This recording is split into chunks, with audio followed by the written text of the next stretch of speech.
साथियों नमस्कार, बहुत बहुत स्वागत अपने YouTube channel commerce with Sanjeev sir में।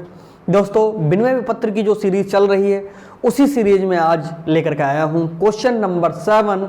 इससे पहले के जो 6 क्वेश्चन हैं वो आपने देख लिए होंगे। अगर ना देखे हो तो सीरियल नंबर से देखते हुए चले जाइए, क्योंकि जब सीरियल नंबर से आप देखेंगे तो आपके समझ में बहुत ज़्यादा आएगा, क्योंकि स्टेप बाय स्टेप हमें आगे बढ़ना होता है। और ये जो क्वेश्चन है, क्वेश्चन नंबर 7, ये एग्जाम की दृष्टि से बहुत ही मोस्ट इंपॉर्टेंट क्वेश्चन है। ओके, इस क्वेश्चन में आपके लिए जो एग्जाम में आने वाली एंट्रीज हैं वो सब मिलेंगी। तो इस क्वेश्चन को बिल्कुल शुरू से लेकर के अंत तक देखिएगा। कैसे सॉल्व करना है, कैसे जर्नल एंट्री करनी है। ये हिंदी मीडियम की सीरीज चल रही है, इंग्लिश मीडियम की सीरीज इसके बाद में चलेगी। तो कैसे करके सॉल्व करते हैं, आइए दोस्तों देखते हैं। अगर चैनल को अभी तक आपने सब्सक्राइब नहीं किया है तो जरूर कर लीजिए, जिससे सारी वीडियोस इंग्लिश वाली भी आपको मिलती रहे, हिंदी वाली आपके पास में है, जिसमें इजी लगे उसी में आप सॉल्व कर दीजिएगा, क्योंकि paper comes in both language, Hindi and English दोनों में आता है, किसी में आप कर सकते हैं। दोस्तों, ये क्वेश्चन नंबर 7, 1 मार्च 2020 को रमेश ने राजेश को 10,000 रुपए का उधार माल बेचा। देखो कौन बेच रहा है, रमेश। तो पहले यहां पर लिखा जाएगा रमेश की पुस्तकों में जर्नल लेखा, इधर राजेश की पुस्तकों में जर्नल लेखा। ओके, फिर कॉलम जो पहले से ही हमने सिखा दिए हैं, एक दिनांक का, विवरण का, ये खाता पृष्ठ संख्या का बहुत पतला सा कॉलम होता है, इसमें लिखा कुछ नहीं जाता है। अंग्रेजी में लेजर फोलियो नंबर कहते हैं, खाता पृष्ठ संख्या है, रकम। सेम ये दूसरा पार्ट आ गया, जैसा ये है वैसा ही ये है। तो समझेंगे कैसे सॉल्व करेंगे। अब लिखा हुआ है कि 1 मार्च 2020 को रमेश ने राजेश को 10,000 रुपए का उधार माल बेचा। तो पहले डेट डाल दीजिएगा, 1 मार्च 2020। यहां 1 मार्च 2020, यहां पर भी डालेंगे 1 मार्च 2020। ठीक है, इन्होंने माल राजेश को बेचा तो पाने वाला ऋणी होता है, इसीलिए राजेश ऋणी किसका, विक्रय खाते का। यहां लिखेंगे उधार माल बेचा। ओके, इधर क्या होगा, ये खरीद रहे हैं, अमाउंट डाल दीजिएगा तुरंत, 10,000 एंड 10,000।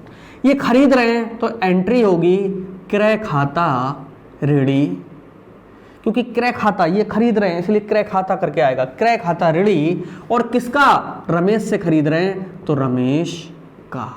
ओके, यहां उधार माल खरीदा, कितने रुपए का, 10,000 एंड 10,000।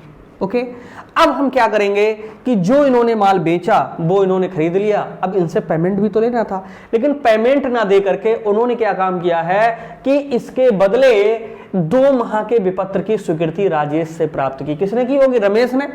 तो इन्होंने एक बिल पर दस्तखत करके इन्हें वापस कर दिया। जब इनके लिए बिल मिलेगा तो तारीख यही रहेगी, क्या होगा, प्राप्त बिल आ रहा है तो प्राप्त बिल खाता ऋणी। ओके, किसका, उधर राजेश का,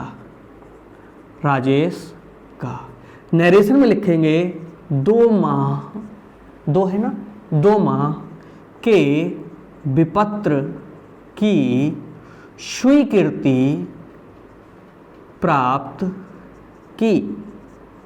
ओके, अमाउंट वही 10,000 और 10,000।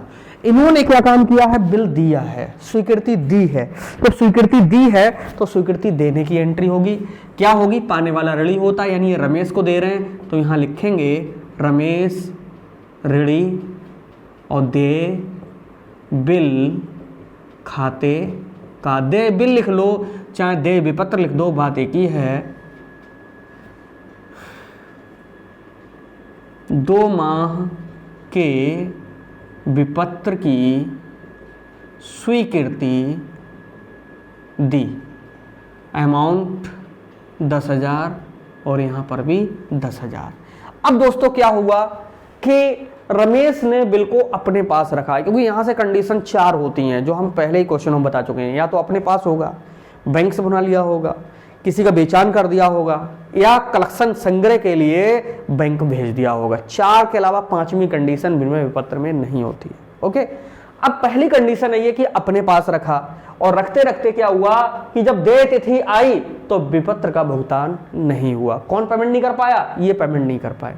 जब पेमेंट नहीं कर पाए तो कौन होंगे? ऋणी होंगे। ठीक है, और देय तिथि निकालनी पड़ेगी 2 महीने जोड़ करके। 1 मार्च में 2 महीने जोड़ो, 1 मार्च से 1 अप्रैल, 1 अप्रैल से 1 मई और 3 दिन और जोड़ लो। 3 दिन किसके?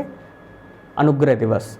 तो 1 मार्च से 1 अप्रैल, 1 अप्रैल से 1 मई और 3 दिन और, तो मई 4 हो गई, यानी 4 मई 2020। यहां पर भी 4 मई 2020। ओके, क्या हुआ? वो पेमेंट नहीं कर रहे हैं। जब पेमेंट नहीं कर रहे हैं तो राजेश ऋणी।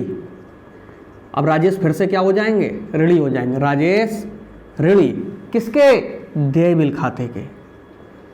देय बिल खाते का। ओके, यहां पर बिल का भुगतान नहीं हुआ,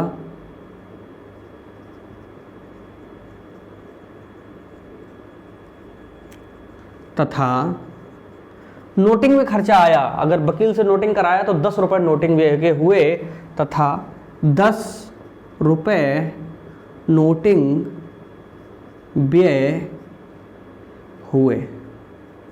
ओके, कितने रुपए हुए? 10 रुपए हुए। तो 10,000 तो पहले ही थे, तो भैया 10,000 तो वो और 10 रुपए और, तो 10,000 कितने रुपए हो गए? 10 रुपए हो गए। ये एंट्री क्या करेंगे?